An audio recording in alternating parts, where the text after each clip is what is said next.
नमस्कार। आज आपण करणार आहोत उकडीचे मोदक। त्यासाठी काय साहित्य लागणार आहे ते आता आपण पाहूया। 2 वाटी खोबरं, 1 वाटी गूळ, 1 वाटी तांदळाचं पीठ, वेलची पूड आणि तूप। जे आपण खोबऱ्याचं सारण बनवणार आहे ते तुम्हाला जितकं गोड पाहिजे, कमी गोड जास्त गोड ते तुमच्या हिशोबाप्रमाणे तुम्ही। आता इथे आपण सारण तयार करून घेऊया। त्याच्यात मी 1 चमचा तूप घालून घेते।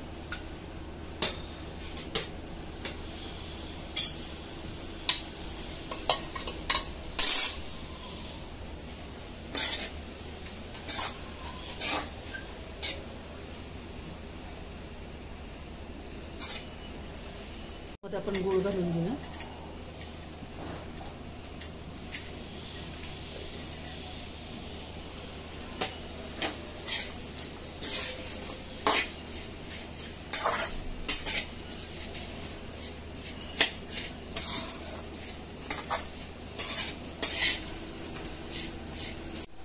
आता इथे आपलं हे सारण तयार झालेलं आहे। आता याच्यात आपण थोडीशी वेलची पूड घालून घेऊया।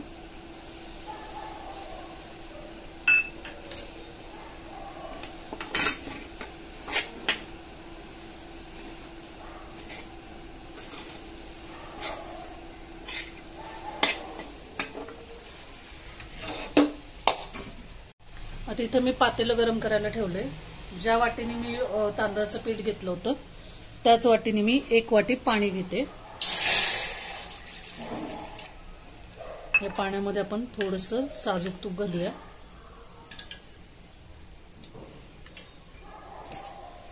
थोडीशी साखर घालायची म्हणजे आपल्या पारेला सुद्धा आहे ना एक थोडासा गोडसरपणा येतो। आणि किंचितसं मीठ घालूया। आता या पाण्याला एक उकळी काढून घेऊया आणि मग त्याच्यामध्ये आपण 1 वाटी तांदळाचं पीठ घालणार आहोत। आता हे पीठ आपण या उकळत्या पाण्यामध्ये घालून घेऊया।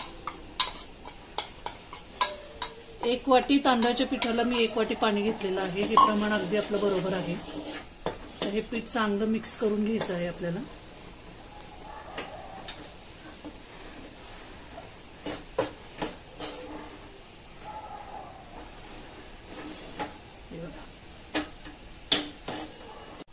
आता हे पीठ आपलं मिक्स करून झालेलं आहे। आता ह्याला एक 5 ते 7 मिनिटांना आपण असं झाकून ठेवूया। तर हे बघा, हे पीठ आपण काढून घेऊया आणि हे पीठ गरम असतानाच आहे ना चांगलं मळून घ्यायचं।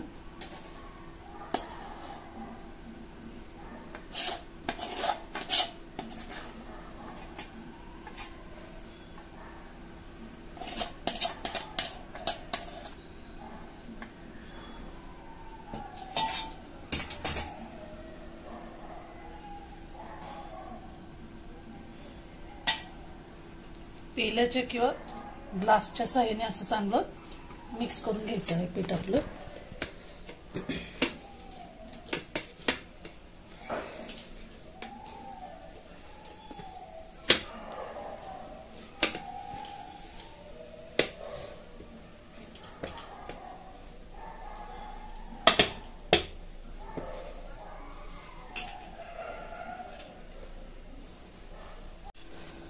तर हलकंसं कोमट झालंय ते। आता हे आपण हाताने एकसारखं असं व्यवस्थित पीठ मळून घेऊया।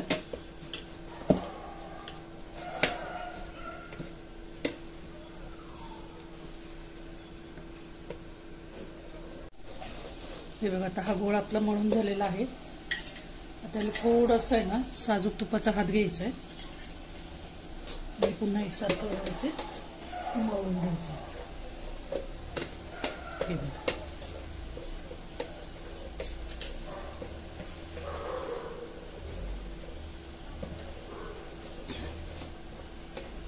आता हे पीठ आपलं व्यवस्थित झालंय की नाही कसं पाहायचं।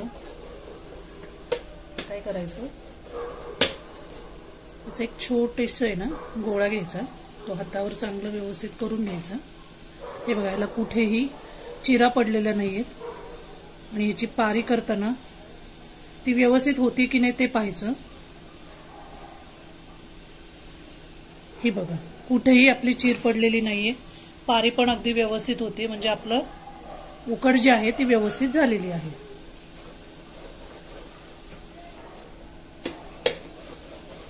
पीठ व्यवस्थित चांगलं असं मळून घेतलं ना की छान उकड होते आपली.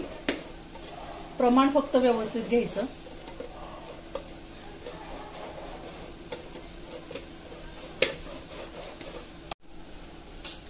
आता आपण मोदक करून घेऊया. तुम्हाला जेवढे लहान मोठे पाहिजेत त्याप्रमाणे तुम्ही ते छोटा गोळा घेऊन घ्यायचा आहे.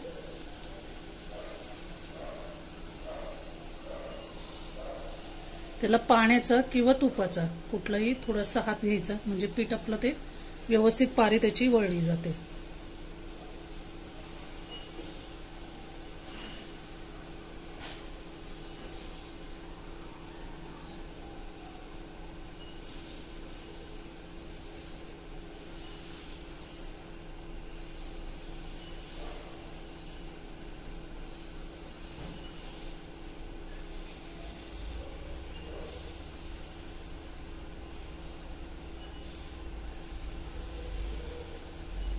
इथे आपली पारी तयार झालेली. आता आपण याला कळ्या पाडून घेऊया.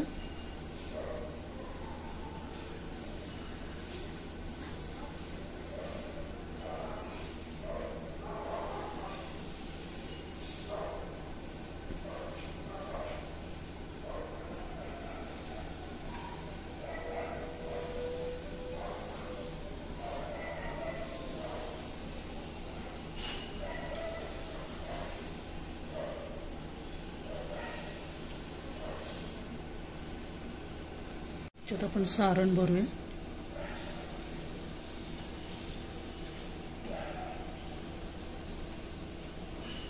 त्याला हलक्या हाताने वळून घेऊया.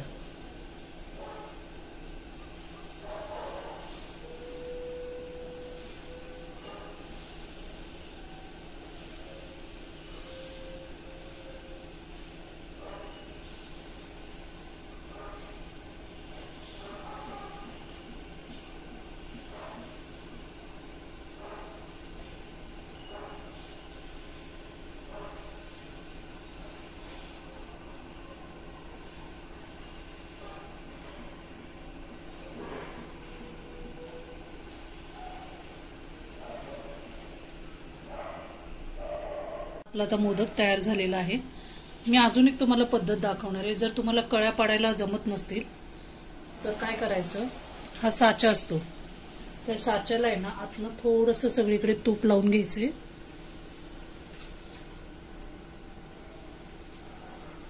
हे बघ, गोळा घ्यायचा आहे.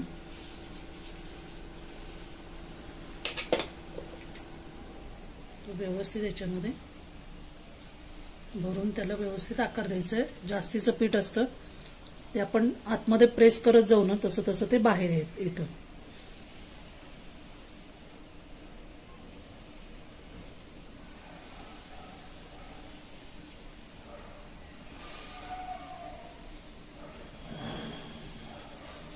व्यवस्थित प्रेस करायचं आहे त्याला.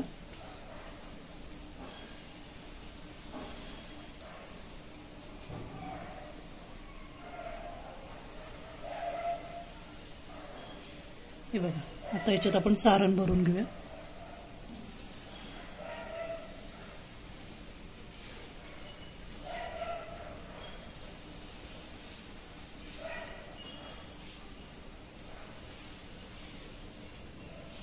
काय करायचं, हे जास्तीचं पीठ आहे ना त्याच्यानेच तोंड व्यवस्थित बंद करून घ्यायचं म्हणजे खालनं मोदक आपले तुटत नाहीत, व्यवस्थित बसतात. हे असं व्यवस्थित सगळं प्रेस करून घ्यायचं आहे.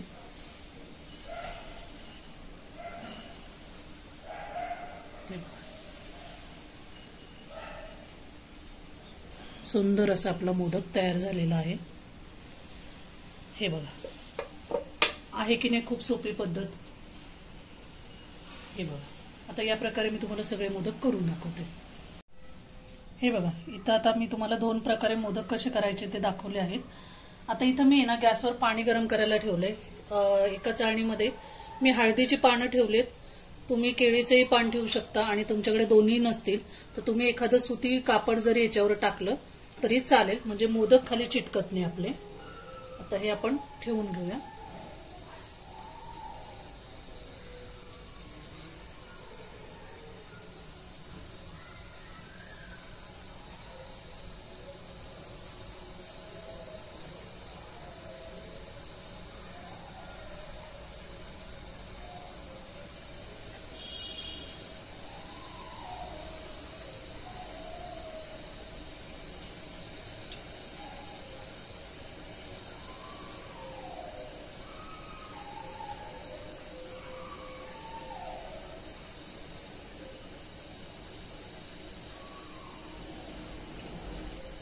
आता आपण हे 15 मिनिटासाठी झाकून ठेवूया.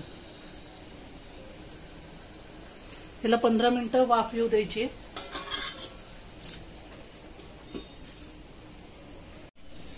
आता हे बघा इथे 15 मिनिटं झालेली आहेत. बघा किती छान आपले मोदक झाले. आता काय करायचं, लगेच काढायची घाई करायची नाहीये. आता हे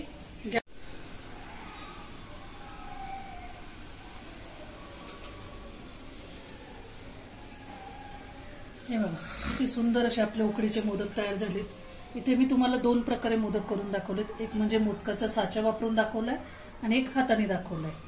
आणि ह्यासाठी मी इंद्रायणी तांदूळ वापरलाय. तुम्ही आंबेमोहर इंद्रायणी तांदूळ वापरू शकता किंवा रेशनिंगचाही तांदूळ वापरू शकता. अतिशय सुंदर असे हे मोदक आपले तयार झालेले आहेत. तुम्हाला आहे ना एक मोदक दाखवते. हे बघा किती सुंदर असा आपला मोदक तयार झालाय. हे बघा आहे की नाही.